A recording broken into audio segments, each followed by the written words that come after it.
This is 1059 The Region, where parents talk and explore practical, proactive, and evidence-based solutions.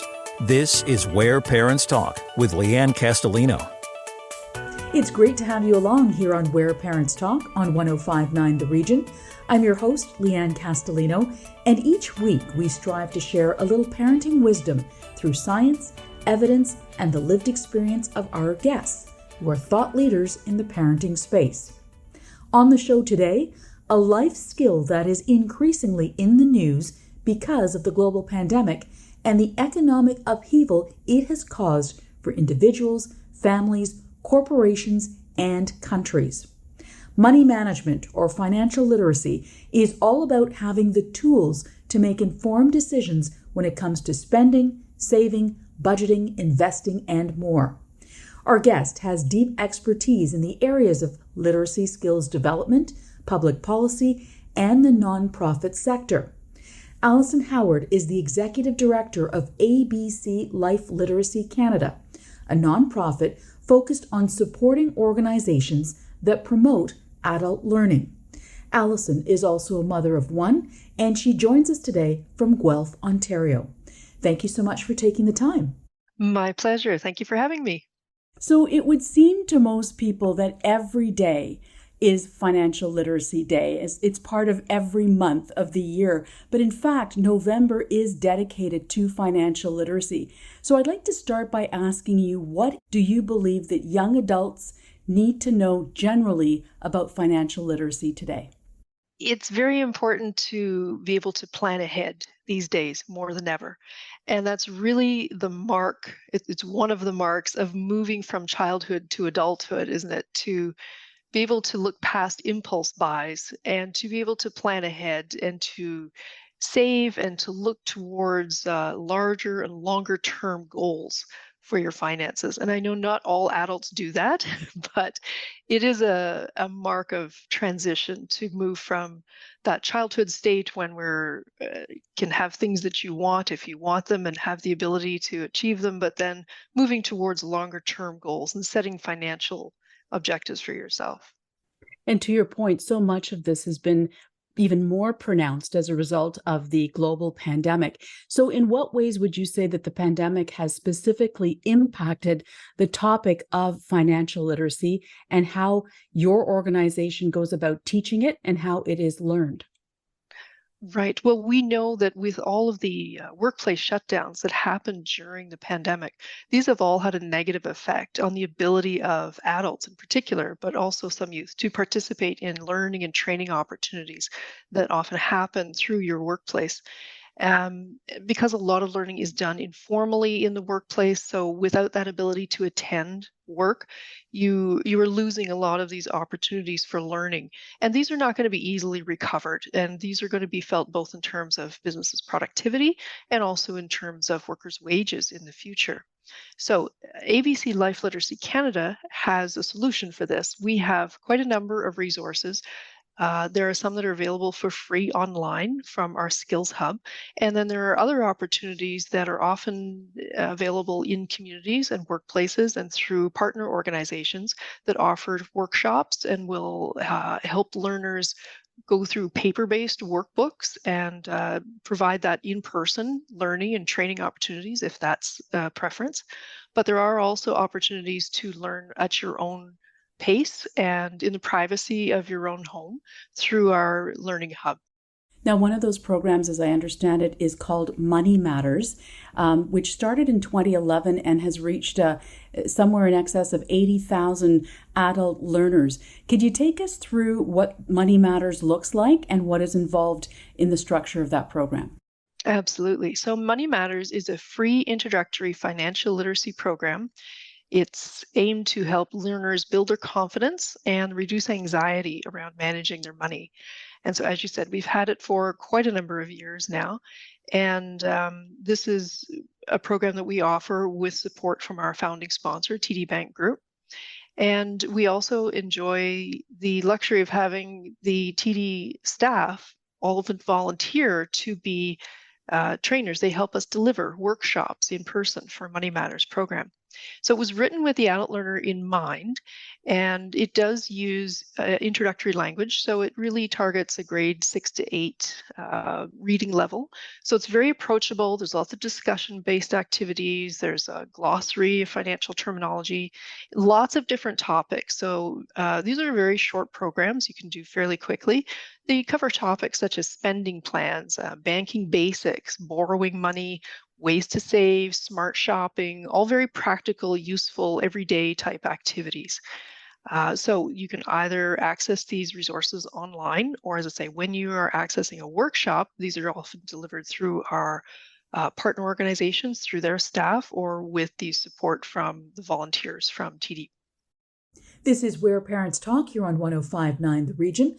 I'm Lianne Castelino in conversation with Alison Howard, Executive Director of ABC Life Literacy Canada, talking about money management and financial literacy. Now, Alison, when you talk about having a program whose focus in part is really to reduce the anxiety that's being felt by adult learners in this case, what would you say are the root causes of that anxiety among these learners? What is causing that? There is some anxiety around returning to the classroom, if I can put it that way. Not everyone has a positive experience in their original education, their primary education experiences. So making sure that people have the confidence that they see themselves as lifelong learners, that they can approach something new or something that they don't have familiarity with so far, or maybe not as much as they would like to, that they can learn new things, that they are certainly very capable of doing so. Also, just to approach the stigma sometimes people have around managing money. It's a very personal concern, and there's sometimes this expectation that, well, you're an adult or you're close to adulthood. Especially if you're employed, you should be able to manage your own money. And there's a stigma around asking for help around these kinds of things, where if there's an expectation that you should know this, or you feel like there's an expectation, then you don't want to ask for help and admit that that's something you'd like to know more about. So by offering these kinds of opportunities that are available from the comfort of your own home at your own pace in complete privacy, completely confidential, we are helping to remove that stigma and reduce that anxiety, especially for adult learners. You alluded to the pandemic, and one of the things that the pandemic certainly has done in many facets of society is expose gaps. And I'm curious as to what gaps do you believe, pain points do you believe that the pandemic has exposed as it relates to financial literacy among adult learners specifically? Well, we do know that there are a number of different issues that individuals are facing when it comes to managing their money. First off is statistics. The research has shown us that over half of Canadians have numeracy skills that might be challenging them to manage their money. So they might struggle, for instance, with reading charts or numbers and different kinds of information that you would find in, say, banking statements. We also know that 4 in 10 Canadians report that money is a daily concern. A third of low-income Canadians worry about money almost constantly. And less than half of Canadians work with a budget in their own personal finances. And these are pieces of research that we have found from before the pandemic. So this is only going to have been exacerbated, all these different kinds of issues. So we have gaps around the skills to undertake money management and to learn new skills, but also gaps around, as I say, the anxiety and knowing what's going to happen next with our jobs due to the pandemic. And also just those pieces around making sure that we're able to provide the information of where to go on next steps, and to make sure that people know where to find help if they're looking for it. Now, you talked about Money Matters as being focused and being delivered from the viewpoint of a grade 6 to grade 8 reading level. I wonder, ideally, when should financial literacy education begin in the home? And I understand that you're focused on adult learners, but when ideally, as a mother yourself, do you believe that this should be started in the home?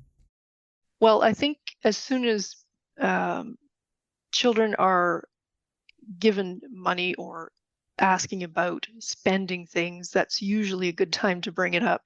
And I wouldn't say it's not a formal or an official type of a start date. When children can understand some use of numbers, usually we start with lower denominations such as coins, understanding the differences between different coins and different types of money. Then we can start talking about how you spend money. What's the difference? Why is money important? And saving versus spending. And that's why we give children an allowance when they're very young, if we're able to, so that they can start to learn about managing money from small steps. And to learn, well, if I spend my entire allowance right now, then I'll have nothing tomorrow, and I might think of something else that I want, or not able to plan ahead for something else that I want that might take 2 weeks or 2 months of allowance. So there's little lessons that we can teach all along the way as our children's ability to understand the concepts and as their desires to be more involved in managing money grows with them. In what ways would you say that the pandemic has specifically impacted ABC Life Literacy and its financial literacy programming? Have you seen an increase in the number of people looking for support and for tools such as those that you provide? Yes, we certainly have. And it helped us move forward more quickly in all of our plans to move more of our materials online. So we've certainly seen a big increase in the demand, the interest for online materials. And again, it really helps with those issues around privacy and confidentiality, that they are available for the taking for free. And we do, however, also recognize the importance of providing in-person training and using those different organizations in communities to help share that and spread the information around and make sure that people have in-person support whenever they need them. Time for a quick break. When we come back here on Where Parents Talk, specific ways in which the pandemic has seemingly influenced financial matters across all age groups and sectors of society, and the confidence factor. Stay with us. Want to learn more about the show? Email info@whereparentstalk.com. Stick around. Lianne Castelino and Where Parents Talk will be right back on 1059 The Region. Welcome back to Where Parents Talk. Listen live at 1059theregion.com. Here's Lianne Castelino. Thank you for joining us here on 1059 The Region. This is Where Parents Talk. I'm Lianne Castelino, and we're talking all things financial literacy with Alison Howard, Executive Director of ABC Life Literacy Canada. Alison, in what ways would you say that the pandemic has specifically impacted your organization and its financial literacy programming? Have you seen an increase in the number of people looking for support and for tools such as those that you provide? Yes, we certainly have. And it helped us move forward more quickly in all of our plans to move more of our materials online. So we've certainly seen a big increase in the demand, the interest for online materials. And again, it really helps with those issues around privacy and confidentiality, that they are available for the taking for free. And we do, however, also recognize the importance of providing in-person training and using those different organizations in communities to help share that and spread the information around and make sure that people have in-person support whenever they need them. So what would you suggest a path forward be for somebody who is struggling with their financial literacy or numeracy skills, as it were, in terms of a starting point to help them feel empowered and supported in order to take the steps to move forward and learn more about this specific topic? Well, a great place to start is our Money Matters website. So that's abcmoneymatters.ca. Lots of different topics there, lots of different ideas on where to start. It might help to look through the different resources. There's many workbooks and different topics there to help maybe jog your thinking a little bit in what kinds of areas you'd like help in. So if you hand someone a blank piece of paper and say, where would you like to start? Sometimes it's difficult. But if you see a list of different topics, that might get you thinking and think, oh, okay, here's where I'm really looking for more information. Let's start there. And then if there's other topics, then we have lots of different other resources to point them towards. And again, there are other options as well if people are looking for in-person kinds of training. There are going to be many parents listening to or watching this interview who perhaps have not been thorough in their financial literacy education at home.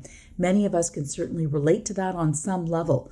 Now, what would you say would be a suitable place to start if, for example, they have a child at home who has gone off to university, is about to leave the home for the first time, and is now expected to manage their own money, their own budget, potentially in a new city and new surroundings? There's a couple of different places to start. So one is right from the beginning, looking at banking basics, and then spending plans, making budgets, things like that, looking at your needs versus your wants and making a spending plan, looking at how to tackle money challenges when that arises. So lots of different areas to start with, different entry points, if you will, for starting off with managing your own finances, but lots of different ways to start there that are all found on our Money Matters website. Now, along those same lines, young adults, older adults, certainly we are all feeling the effects of soaring inflation. We're hearing about a potential recession, some experts saying it's already underway. What would you say is important for adults of all ages to understand about the current economic climate as it relates to being financially literate? There are different ways to address downturn in economic times. And so knowing that we can't actually influence the economy ourselves as individuals, we can look at our own personal household expenses and incomes. So there's two ways to address it. You can either increase the money coming in, so that's different sources of income, or you can look at what's going out, and that's managing your expenses and debt load and things like that. So making sure that you understand the difference between credit versus debit cards, and making sure that you understand how to borrow money in a smart way, how to shop in a smart way, and ways that you can motivate yourself and others in your household to stick to a budget or to save money. Many different aspects of this come into play, but it's managing the income and the outgoing at the same time, depending on your circumstances and what's available to you. You made a key point earlier in this interview, which was around the importance of understanding the distinction between needs versus wants. I wonder if we could drill down on that concept a bit more, especially for parents, many of whom often find it particularly challenging these days saying no to their children. Could you paint a picture for us about how important distinguishing between needs and wants and having your child understand that distinction is as it relates to financial literacy? So when we talk about needs versus wants, we're talking about those things that are required, things that you need to survive. So shelter, housing, food, and clothing, transportation, some kind normally. So there's many things that we need in order to live and work and continue on in a way that is conducive to our absolute basic lifestyle. And then there are wants, which are the things that are desirable, but not actually necessary or required for living. So these are things that we would like to have. They're desirable, but those are extra things once you have your basic needs met. And these are difficult concepts, even for adults. These are difficult concepts because so many things are tempting to us when we see them. So much advertising out there, so much aimed at children and urging them to buy this, buy that. And, we're bombarded from the time we are very small to think about purchasing, to think about spending. And we have to think about ourselves first and what's important to us.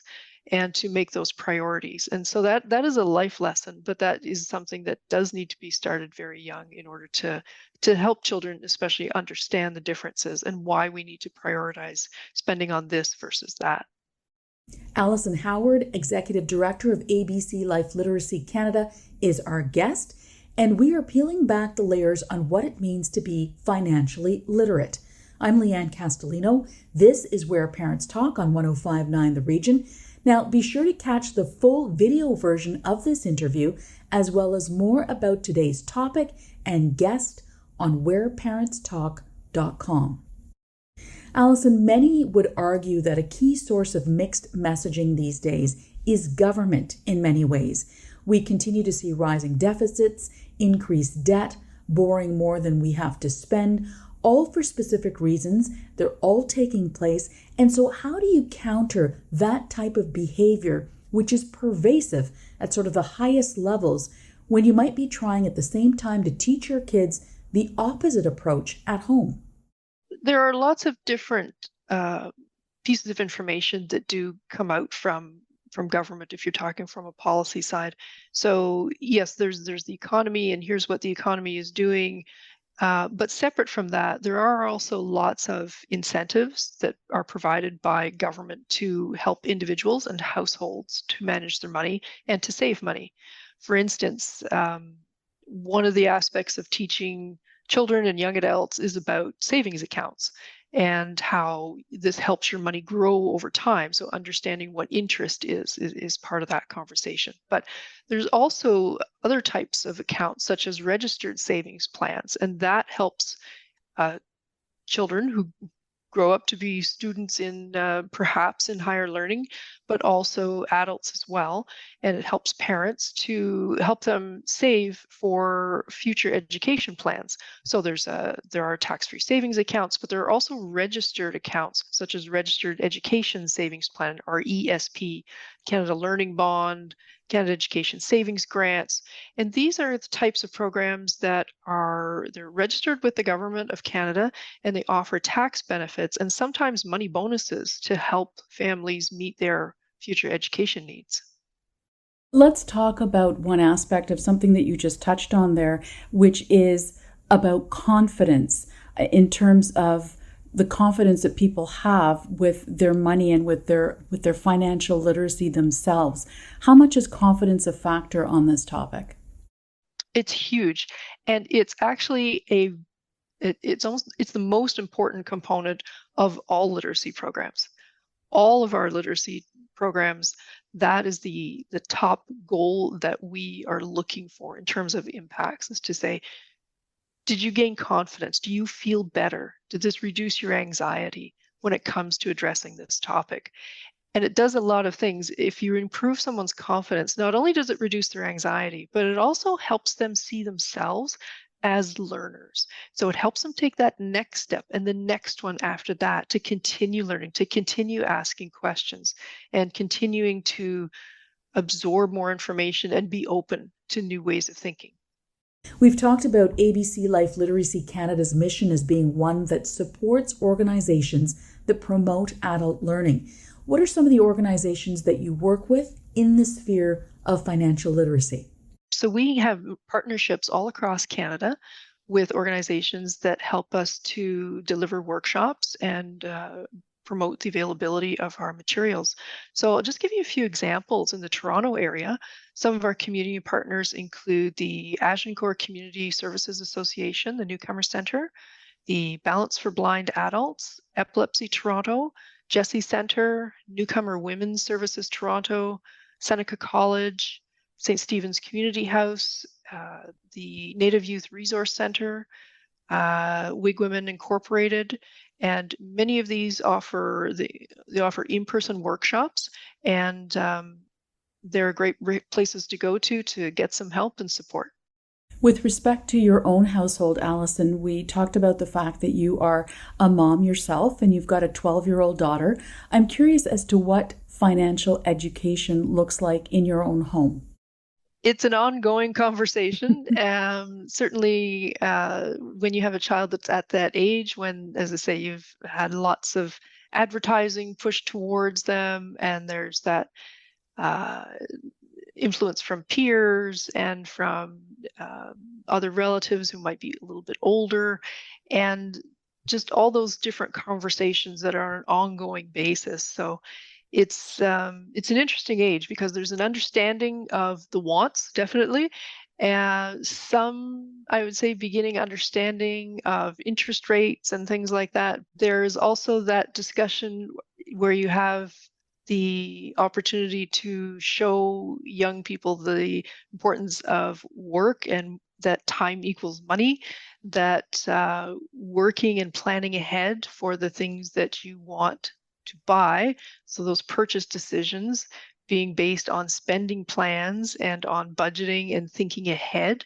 So those are lots of topics that come up in our household, and they are ongoing conversations, and I expect they will be for some time. But there's that beginning understanding of this is a larger picture of the world than I had originally envisioned, and now I've got to find my place in it and see where I fit in. Alison, what would you say to somebody who maybe just says, you know what, I've got a job, I live paycheck to paycheck, I'm pretty frugal, I don't waste money, I don't really need to be concerned about financial literacy. What would you say to that person about why financial literacy, regardless of what your background, socioeconomic, demographic, etc. is, why is financial literacy important? It's important because it represents stability in our lives, and we don't know what tomorrow will bring, whether that's a change in the economy, a change in our employment, a change in our health that might result in a change of employment or in our expenses. And there are other topics as well that are related, that are important at any age. So, for example, how to avoid financial scams, how to avoid phishing, how to identify people who maybe don't have your best interests at heart when they're asking you for money. So lots of those topics too also fall under financial literacy. And it's good to understand that this is a topic that is going to impact you throughout your life, and there are always new things to learn. Any final thoughts that you could provide for parents who might be tuning in or listening as it relates to how they can go about to successfully teach their kids about money management? Modeling good money management is probably the best way to share those learnings with children. Children watch everything that we do, and it's very much do as I say and as I do kind of situation. So we want to make sure that we are showing and teaching children the right things to do, but also that we are modeling it for them, and that they see that this is something we really believe is important, and that we understand the struggles with it, but we will help them and we will do it together. Alison Howard, Executive Director of ABC Life Literacy Canada, thank you so much for your time and your insight today. Thank you. And that is our show for this week. Remember, you can catch the full video version of this interview and learn more about today's guests at whereparentstalk.com. I'm Lianne Castelino. Thank you so much for listening, and hope you'll join us next time. Sign up for Lianne's parenting newsletter and so much more at whereparentstalk.com. This is Where Parents Talk on 105.9 The Region.